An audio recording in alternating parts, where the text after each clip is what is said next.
The human fixed the alien woman's broken bone. She stood frozen. We don't do such things. The crash had lit up the sky like a second sun. Sergeant Eli Mercer had been on patrol near the edge of the Kalari expanse when the alien ship came screaming down like a meteor, gouging a smoking trench into the rocky plain. Protocol told him to wait for backup, to report and observe. But something told him otherwise. He moved fast, rifle at the ready, senses alert. The wreckage still burned, leaking pale blue coolant into the dust. The hull was clearly alien, sleek, sharp, obsidian black with glowing veins of orange. And then he saw her. She was trying to crawl from the cockpit, her leg bent at a sickening angle, tall and willowy, skin like soft bronze wrapped in dark armor. She looked like a figure carved from myth. One arm dragged her body forward, her face twisted in pain. As she looked up, her eyes met his, wide and gold, glowing faintly through the smoke. He raised both hands. I'm not here to hurt you, he said gently. She bared her teeth. Stay back, human. You won't get far on that leg. She tried to rise, screamed, fell. Eli rushed forward, ignoring the growl she gave as he knelt beside her. You have a compound fracture. I need to set the bone or you'll bleed out. I said stay. Her words cut short as he pressed his hand gently but firmly against her thigh. Listen to me. I can help. I've treated field injuries before. You want to walk again? Let me do this. She looked at him, panting, shocked by the calm in his voice. Do it. The moment her bones snapped back into place, she let out a sharp cry, but didn't pull away. Eli wrapped the leg tightly with fabric from his field kit, splinting it with two thin rods. Afterward, she sat frozen, staring at him. You risked your hands for me, she said slowly. Yeah, he replied, wiping his brow. Would have done the same for anyone. Her golden eyes flickered. We don't do such things. What things? She hesitated. Touch one another with care. Not like that. Not in our culture. Eli blinked. You don't help each other when you're hurt. We survive. We endure. If a bone breaks, we wait for it to heal. Or we don't. Pain is a test of worth. He frowned. That's not survival. That's suffering. It is our way. Well, it's not mine. She looked at him like he had cracked the sky open. Her name was Karen of the Lysari, an alien warrior cast from a far-off sector few humans had ever ventured into. Her people were known for their cold demeanor, unbreakable discipline, and total devotion to strength. She didn't speak much after that, but when he offered her water, she took it. When he offered his shoulder, she leaned on it reluctantly. They waited 2 days before a signal beacon was answered. In that time, Karen's leg began to mend, thanks to human tech and basic care. She watched him in silence, her gaze a constant weight. On the third night, she finally said, Why? He looked up from the fire. Why what? Why did you help me? Because you needed help. That is not enough. Not for a human. Not for an Lysari. Eli smiled faintly. Maybe I'm just built different. She didn't laugh, but something in her softened. When the recovery vessel arrived, Karen was taken aboard on a stretcher. Eli was questioned by command, praised for his initiative, but warned about alien cultural boundaries. He didn't care. He thought that would be the end of it. It wasn't. 2 weeks later, she arrived at his outpost, fully healed, dressed in ceremonial armor, her expression unreadable. I requested to see you, she said. You tracked me down? Eli asked, genuinely surprised. It is custom, she said. In my culture, a life debt is owed. But that is not why I came. He raised an eyebrow. No. She stepped closer. You showed me something. Something I believed weakness. And yet, I lived. And I healed faster than any in my unit. You're welcome? No, she said. You don't understand. That moment, you touched me with no intent to dominate or claim. It was not a transaction. It was a gift. That's usually how compassion works, he replied with a grin. She frowned, but not angrily. We do not have that word in our tongue. Then maybe it's time you borrowed one.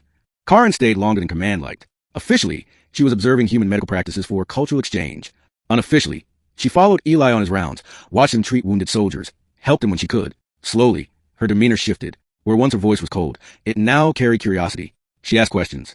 She listened. And one day, she touched his arm, not in combat, not in defense, but in shared warmth. You changed something in me, she told him under the stars. He looked at her, the firelight flickering between them. For the better?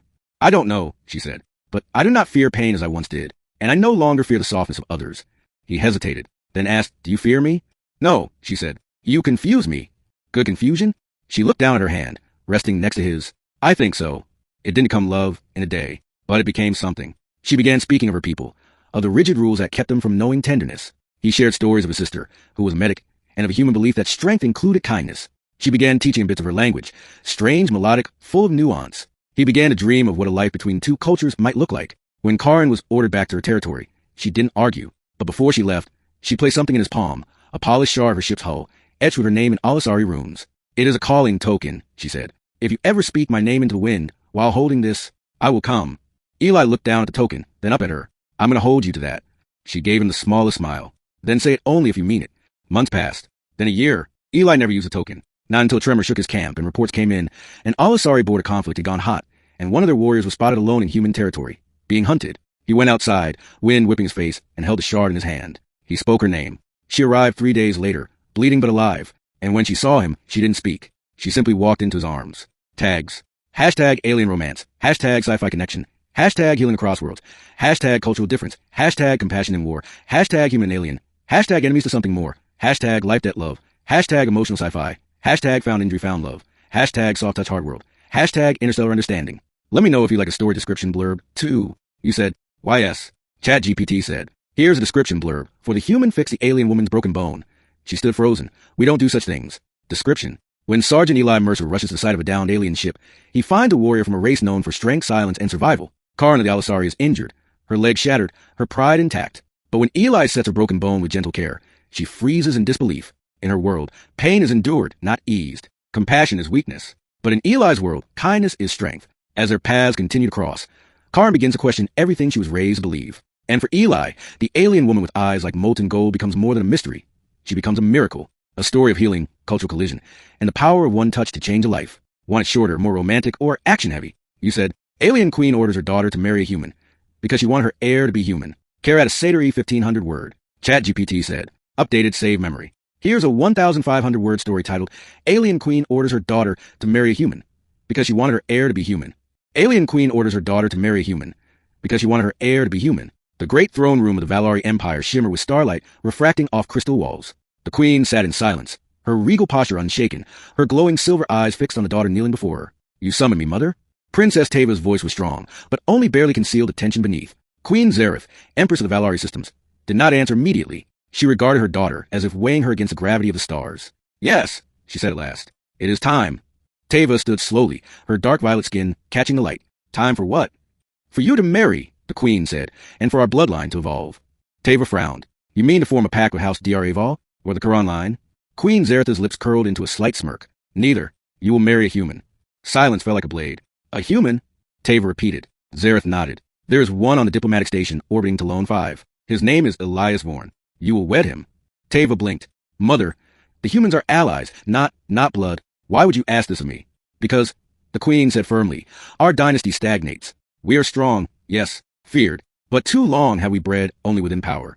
I wish our future to carry something new, something unpredictable. You want a half-human heir, Teva said, slowly realizing the full implication. Yes, but why? Zareth rose, descending the steps of her throne. Because your heir will rule not just a Valari, but will stand as a bridge between species. Because the humans thrive where we falter. Because they feel, and that is something we, despite our power, have lost. Elias Vorn was not expecting royalty when the shuttle arrived. He was a simple cultural liaison, a human diplomat whose job mostly involved long talks, polite dinners, and endless paperwork. So when the Empress of the Valari declared he was to be considered for marriage to her only daughter, his coffee went cold in his hand. You want me to marry a princess? He asked the envoy. Yes, the envoy replied. You are a candidate, the only candidate. Elias blinked. This isn't a joke? The envoy did not smile. They met on the royal gardens of the Moon Palace. Teva stood tall, arms crossed behind her back, her expression unreadable. Elias approached cautiously, in his pressed diplomatic uniform, trying not to gawk at the woman who looked like she stepped out of a dream, eyes like burning moons, hair braided in crystal threads. You're shorter than I expected, she said dryly. You're taller than I expected, he replied with a grin. That earned a twitch of her lips. So, you're the one mother chose. And you're the one I was warned not to offend. She tilted her head. Oh, and have you already? Give me time.